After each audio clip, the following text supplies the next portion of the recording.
ठिकाणी विचार व्यक्त करावे. नौशाद उस्मान साहेब. राष्ट्रपिता ज्योतिबा फुले यांनी ज्या तत्वाला निर्मिक संबोधलेलं आहे त्या निर्मिकाच्या नावानं, त्या अल्लाच्या नावानं सुरुवात करतो. जो मोठा दयावान आहे, दयावान कृपावान आहे, तोच निर्मिक कुराणाच्या अध्याय क्रमांक 2 आणि आयत नंबर 183 मध्ये सांगतो, या अय्युहल्लझीना आमनू कुतिबा अलैकुमुस सियाम कमा कुतिबा अलल लझीना मिन क़ब्लिकुम लअल्लकुम तत्तक़ून. याचा अर्थ सांगतो मी, टेन्शन घेऊ नका. याचा अर्थ असा आहे की हे इमानवंतांना तुमच्यावर रोजे म्हणजे उपवास कर्तव्य म्हणून निश्चित केले गेले आहेत, ज्याप्रमाणे तुमच्या पूर्वीच्या लोकांवर कर्तव्य म्हणून निश्चित केले गेले होते, जेणेकरून तुम्ही ईशपरायण बनावे. याचा इको कमी करा.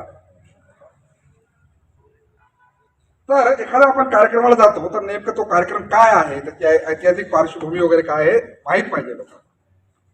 जे आता एखाद्यानं वलिम्याला बोलवलं तर वलिमा काय असते माहित पाहिजे ना. पण लग्न तर झालं आता कालचं जेवण झालं, मग आज कशासाठी बोलवायला माझा मित्र. वलिमा असतं म्हणजे वेडिंग रिसेप्शन असतं, स्वागत समारोह ज्याला आजकाल म्हणतात, ते असं माहीत पाहिजे.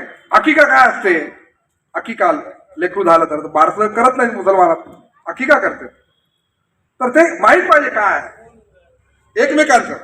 तसंच दिवाळीला बोलवून मग दिवाळी काय आहे, बलिप्रतिप्रदा काय आहे, राजा बळी कोण होता, का त्याला मारलं वगैरे, हे माहीत पाहिजे ना. या आम्हाला मुसलमानाला इंटरेस्ट असते. बली कोण होता, आमचा पूर्वज होता, सगळ्या भारतीयांचा पूर्वज होता, माहीत पाहिजे ना. बलिप्रतिप्रदा काय आहे, नरकासूर कोण होता, है ना, होळी काय आहे, होलिका कोण होत्या, हे माहीत पाहिजे सगळं. ख्रिश्चनाचं ख्रिश्चन आहे, ख्रिसमस आहे, येशू ख्रिस्त काय होतं, येशू ख्रिस्तचा मुसलमानाशी काय संबंध आहे, कुराणात 24 वेळा नाव आहे येशू ख्रिस्तांचं. अरे कसं काय केलं माहीत पाहिजे ना. असं हे असं एकमेकांचं माहीत पाहिजे. त्याच्यासाठी असं म्हणजे याला असं धर्मप्रचार धर्म वगैरे काही समजू नये. लोकांनी त्याचा भाव करून टाकला. लोकांना वाटतं की बा काही लोकांनी जात धर्माचा वापर राजकारणासाठी केला, म्हणजे लोक काय करतात, अरे बा धर्म बिर्म काही नको. अरे ते जे राजकारणासाठी वापर करायले ते धर्माचा नाही अधर्माचा वापर करायले. एक धार्मिक माणूस हा जगातला सर्वात सहिष्णू माणूस असतो, लक्षात घ्या. तो धार्मिक, तुम्हाला एखादा मौलवी आणि एखादा चर्च मधला फादर कधी दंगल करताना कोणते फोटो दिसले का मला सांगा ना. किंवा एखादा मंदिराचा पुजारी आणि एखादा बौद्ध विहारातला भंतेजी असे हाणामाऱ्या करायला दिसले का तुम्हाला. मला तेच लोक दिसतील ते जुम्मा को जुम्मा नाही, ईद को ईद नमाजही पडत नाहीत, किंवा कोणत्या मंदिराचं तोंड पाहत नाही, कधी त्यांनी वेद वाचलेला नाही, कधी गीता वाचलेली नाही. असे लोक तुम्हाला भांडणामध्ये दंगलीमध्ये दिसतील. आणि बदनाम कोण, आम्ही टोपी दाढीवाले कट्टर वगैरे. अरे कट्टर ते कट्टर आहेत. धार्मिक माणूस कधी कट्टर नसतो, लक्षात घ्या. धार्मिक माणूस कधीच कट्टर नसतो. म्हणून असं धर्माला बदनाम करून टाकलेला आहे लोक. तर मी नाव सांगत नाही, बरोबर आमचे काही मित्र म्हणतात किंवा सगळे मित्राचा ग्रुप आहे ना, दारू प्यायचं वगैरे असे जोक्स वगैरे टाकावं, हे कुराण गीता वगैरे काही नको. अरे हे का पद्धत झाली आहे, म्हणजे धर्म त्याच्यापेक्षा गेले ना की कसं नाही. म्हणून हे नॅरेटिव्ह सेट करून टाकलं काही लोकांनी हे, आणि हे मुद्दामून सेट केलेलं आहे काही लोकांनी. अशा प्रकारची अधर्मी एक मुवमेंट सुरू आहे, त्याला डिरॅडिकलेशन नाव दिलं चायनानं. चायना याच्या मागं त्यानं जगभरामध्ये डिरॅडिकलायझेशन त्या नावाखाली निधर्मीकरण करणं, किंवा धर्माला तुम्ही असं वाईट करून टाका, तुम्ही बिलकुल नाही. आणि इस्लाम तर धर्म नाहीच आहे, तो दीन आहे. दीन म्हणजे परिपूर्ण जीवन व्यवस्था. त्याच्यासाठी मराठी शब्द नाही, पाली भाषेत शब्द आहे त्याला. धम्म म्हणजे परिपूर्ण जीवन व्यवस्था त्याला म्हटलं जाईल. तो धर्म नाहीच. धर्म म्हणजे एक प्रकारचा विधी, पूजा विधी किंवा उपासना पद्धत. परंतु इस्लाम धर्मामध्ये म्हणजे लग्मीला कसं बसायचं याच्यापासून तर राजकारण कसं करायचं इथपर्यंत जे मार्गदर्शन दिलेलं आहे. त्याच्यामुळे आता इफ्तार पार्टी नाही आहे खरं म्हणजे, त्याला आम्ही ग्रामीण भाषेत इफ्तारी म्हणायचो. इफ्तारी आता जमात इस्लामीने शब्द बदलला, इफ्तार कार्यक्रम असं त्याचा केलेला आहे. किंवा पार्टी म्हणजे असं वेगळंच राहते ते. आता ते एप्स्टीन पार्टी झाली होती, ते तशा पार्ट्या राहते फालतू कामात तसे होते त्याच्यात. ही तर एक प्रकारचा कार्यक्रम आहे आपला इफ्तारचा. इफ्तारचा शाब्दिक अर्थ होतो परिपूर्ण, पूर्ण करणे, पूर्णत्व. वा रोजा जो सकाळपासून ठेवायले तो ठेवत ठेवत संध्याकाळी पूर्ण झाला, तो पूर्णत्वास गेला, तो इफ्तार आहे. फित्र पासून तयार झालेला आहे. फित्र तर नाही, ईद उल फित्र मधला तो फित्र आहे तो पूर्ण करणं म्हणजे जे 30 किंवा 29 रोजे पूर्ण केले आणि गरिबांना दान देऊन टाकला त्याला फित्र देखील म्हणतात, सदका फित्र. आता तुमची ईद पूर्ण झाली. 30 रोजे ठेवले, गरिबाला दान नाही केलं तर पूर्ण होत नाही बघा. आणि कोणत्या मौलवीला दान द्यायचं नाही, विशेष म्हणजे कोणत्या धर्ममार्तंडाला दान द्यायचं नाही, व इतक्या मौलवीला देऊ घाला नाही, गरिबांना देऊ घाला. आणि मग गरीब कोणत्याही जाती धर्माचा का असेना हे पण आहे. फक्त अब्दुल्ला द्यायचं असं नाही आहे, रमेश असो, अशोक असो, कोणी असो, त्याला देखील जे आहे चित्र द्यायचं आहे. तर हे माहीत पाहिजे लोकांना. हे मुसलमान सांगत नाही आमच्या हिंदू बांधवांना, बौद्ध बांधवांना वगैरे. का सांगत नाही? कारण बऱ्याच मुसलमानांना नाही माहीत नाही.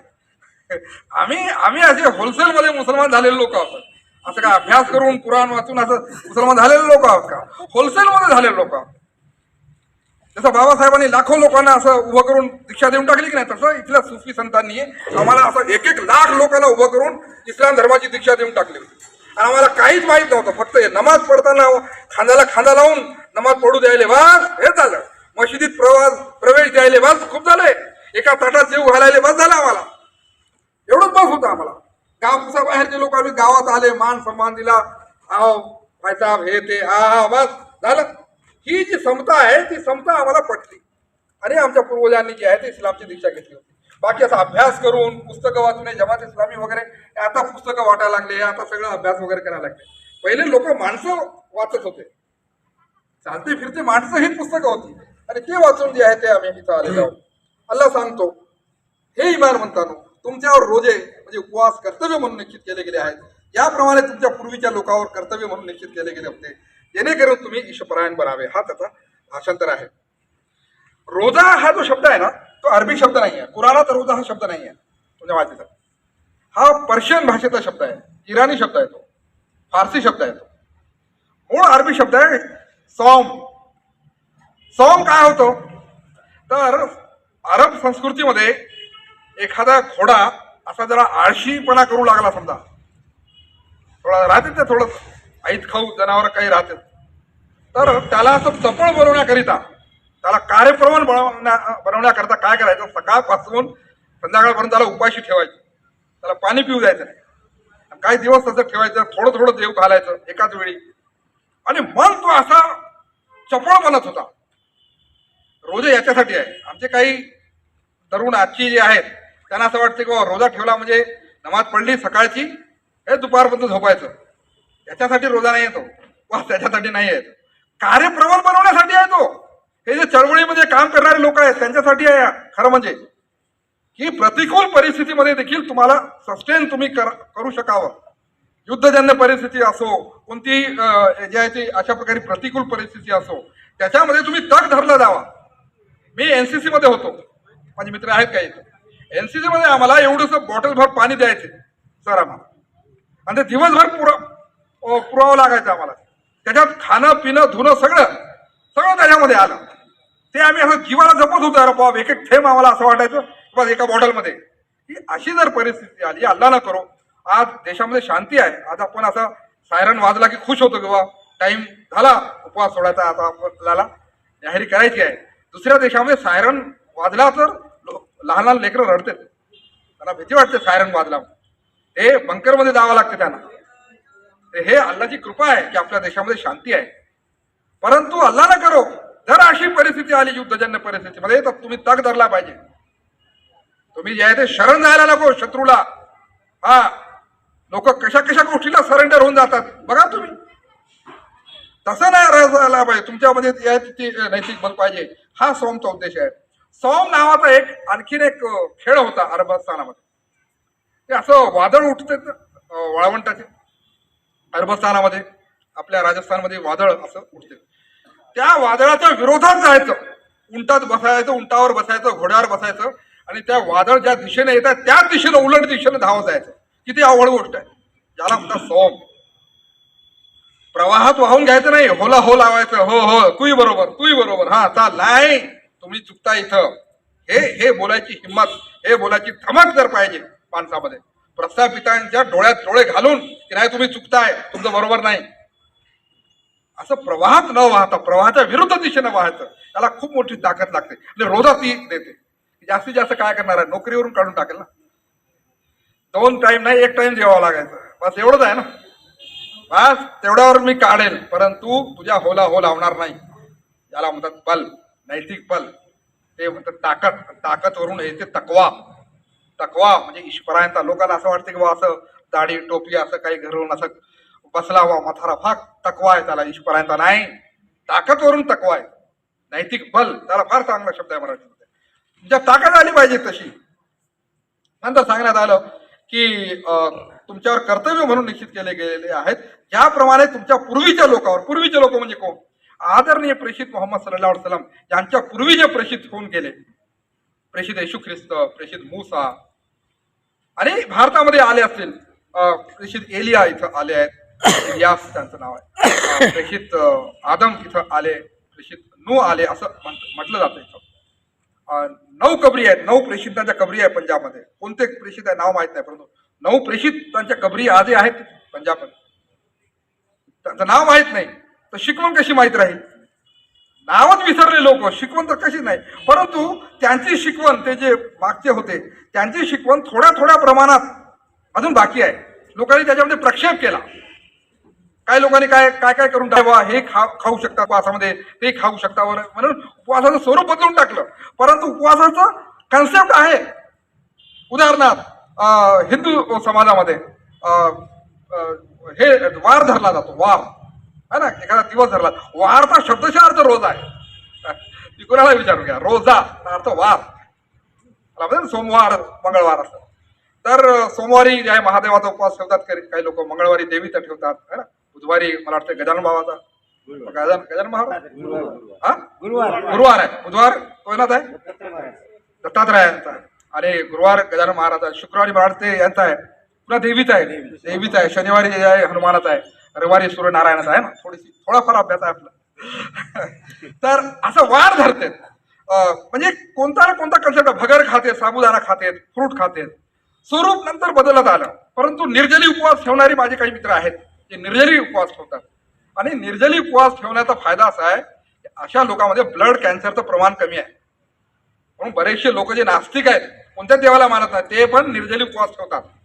आता असं होत नाही म्हणून रमजानमध्ये ठेवणारे बरेचसे माझे हिंदू मित्र आहे, किंवा असं वातावरण नसते म्हणे, तुम्ही उठायला तर मी उठायलो, तू उपवास सोडायला तर मी सोडतो. या आणि त्याचा उद्देश हे आहे, हेल्थ आहे, आरोग्यासाठी ते लोक उपवास ठेवतात.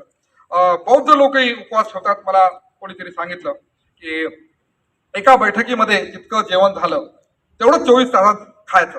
हे काही बौद्ध भिक्खू लोक जे आहेत ते खातात.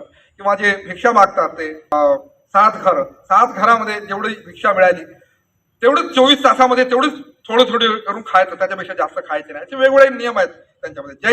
जैन समाजाचा सर्वात अवघड, जगातला सर्वात अवघड कोणता उपवास असेल तर जैन समाजाचा उपवास आहे. चातुर्मासामध्ये ते ठेवतात. ते तर म्हणजे काहीच जमत नाही त्यांना. म्हणजे संथारा नावाचा उपवास तर ते शेवटच्या श्वासापर्यंत उपवास ठेवला जातो.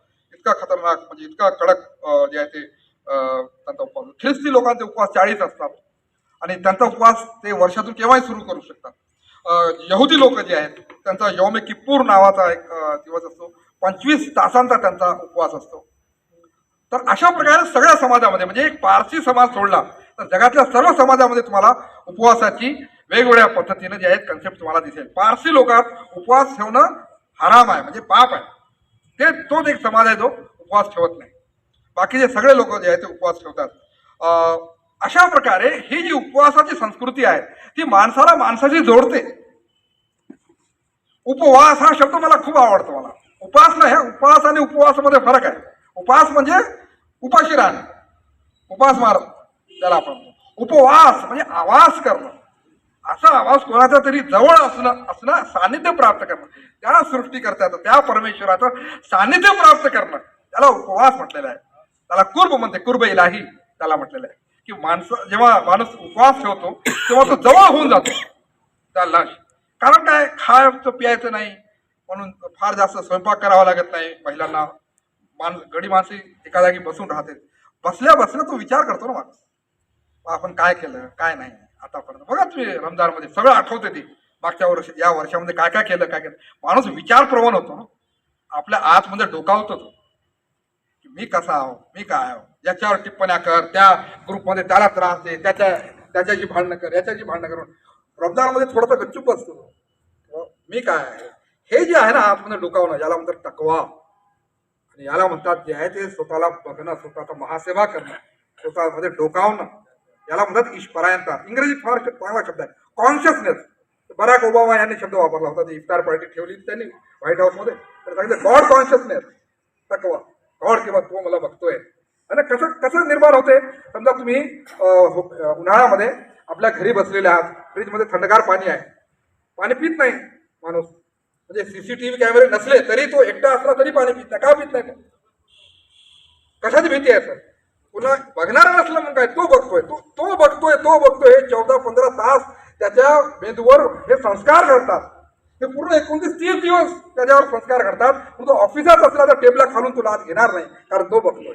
तो एप्स्टीनच्या बेटावर काळं तोंड करायला जाणार नाही, तिथं माती खाणार नाही, कारण काय तो बघतोय. कोणी बघणारा नसलं मग काय झालं, तो बघतोय. हे याला म्हणतात ईशपरायणता, याला कॉन्शियसनेस इंग्रजीत म्हणतात.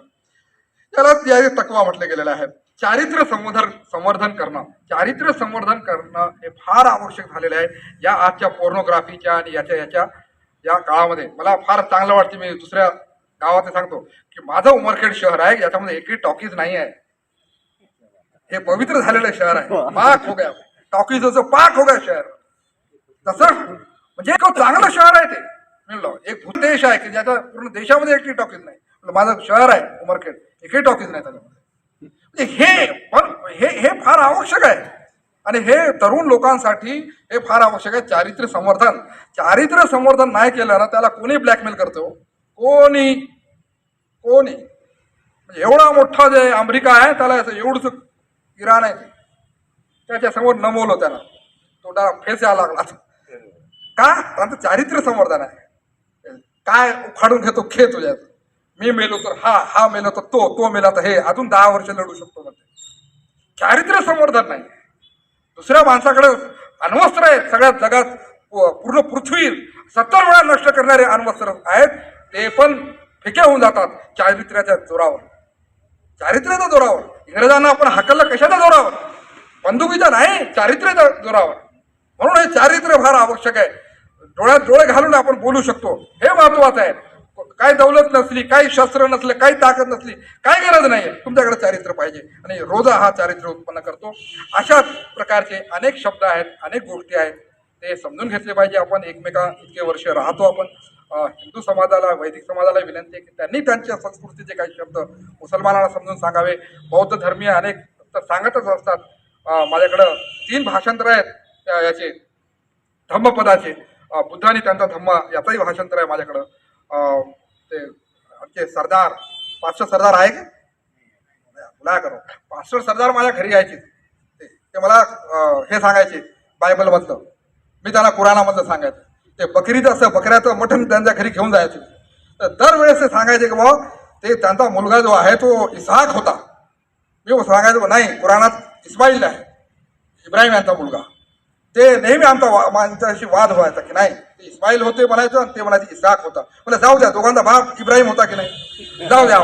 आपण कॉमन गोष्टीकडे, कुराण की नाही कॉमन टर्म्सकडे या म्हणतो, किंवा कम टुवर्ड्स कॉमन टर्म्स या अहलुल किताबी हे ग्रंथधारकांनो त्या गोष्टीकडे या ज्या आमच्यात तुमच्यात कॉमन आहे. म्हणजे इस्हाक इस्माईल जाऊ द्या, आपल्याच कॉमन इब्राहिम आहे, हरकत नाही. बरं जाऊ द्या, हे मटण खाता येते, हो म्हणे मटण खाऊ शकतो, म्हणजे जाऊ द्या, हरकत नाही, बाकीचं जाऊ द्या तिकडं, आपल्याला ईद आहे की नाही. तर अशा प्रकारे खेळीमेळीच्या वातावरणात हे वातावरण व्हायला पाहिजे. निवडणुका महिना 15 दिवसाच्या असतात, ते त्याला सोडून द्यायचं. आपल्या रिलेशनमध्ये राजकारण आणायचं नाही. मी सांगत असतो, मैं वहाँ पर मिसाल देता हूँ, उमरखेड़ के प्रोग्राम जो है उसमें सारे पार्टी के लोग आते, सारे जाती धर्म के लोग आते. सगळं पूर्ण महाराष्ट्रात हा पॅटर्न, उमरखेड पॅटर्न हा राबविला गेला पाहिजे, मला असं वाटतं. आणि याच्यासाठी जे एकमेकाला समजून घेतलं पाहिजे. समजून घेण्यासाठी आम्ही तर काय केलं, एक टोल फ्री नंबर सुरू केला. ते असं ना, ते हिंदी के लिए 1 दबाए, मराठीसाठी 2 दाबा, तसं हे बघा, हे कस्टमर केअर सारखं. हैदराबादला यांचं आमचं हे आहे, हेड ऑफिस आहे. 7 भाषामध्ये काम चालतंय. इंग्रजीसाठी 1 दाबा लागते, हिंदीसाठी 2 दाबा लागते, तेलुगूसाठी 3 दाबा लागते, यांच्यासाठी तामिळसाठी जे आहे ते 4 दाबावं लागते, मराठीसाठी 5 आहे, 5 वेळा. 6 नंबर जे आहे ते बेंगॉलीसाठी आहे, 7 नंबर ओरिसासाठी आहे. आम्ही आणखीन 10 भाषा ऍड करणार आहोत याच्यामध्ये. आणि एका एका भाषेमध्ये 2-2 लोक प्रोफेशनल 8-8 तासामध्ये त्यांची ड्युटी लावून त्याचे पगार देऊन ठेवलं त्यांना. मी मराठीसाठी काम करतो इथं. तर हे कशासाठी? गैरसमज दूर व्हावे, माणसाला माणूस जोडण्याकरिता. म्हणजे अखंड भारत म्हणतो आपण, पण तो अखंड भारत केव्हा होईल? जेव्हा अखंड मानवी समाज होईल. असा खंड विखंडित झालेला समाज, तुम्ही सगळं जग एकत्र झालं तरी काय फायदा नाहीये, तरी काय फायदा? समाज जर विखंडित असला तर काय करता अशा अखंड भारतात? समाज खंडित व्हायला नको, म्हणून माणसाला माणूस जोडायचं, एका कुटुंबाला दुसरं कुटुंब जोडायचं, एक मोहल्ला दुसऱ्या मोहल्ल्याला जोडायचं, हे काम करणं आवश्यक आहे. मैंने ये कार्ड रखा हूं, काय हो इथं बुकचं स्टॉल लागलेलं आहे, रखेगे वहाँ कार्ड? नहीं है तो रख दो, वो डब्बा है वहाँ पर. तर ते आहे वो डब्बे में आहे. तर ते कार्ड तुम्ही जाता जाता घेऊन जा, एक नाही तर 2-4 घेऊन जा, तुमच्या मित्रांना द्या. काही पुस्तकं आहे फ्री मध्ये ठेव, हा फ्रीमध्ये पुस्तकं आहेत, मला किती पुस्तके घेऊन जायचे तुम्ही घेऊन जाऊ शकता.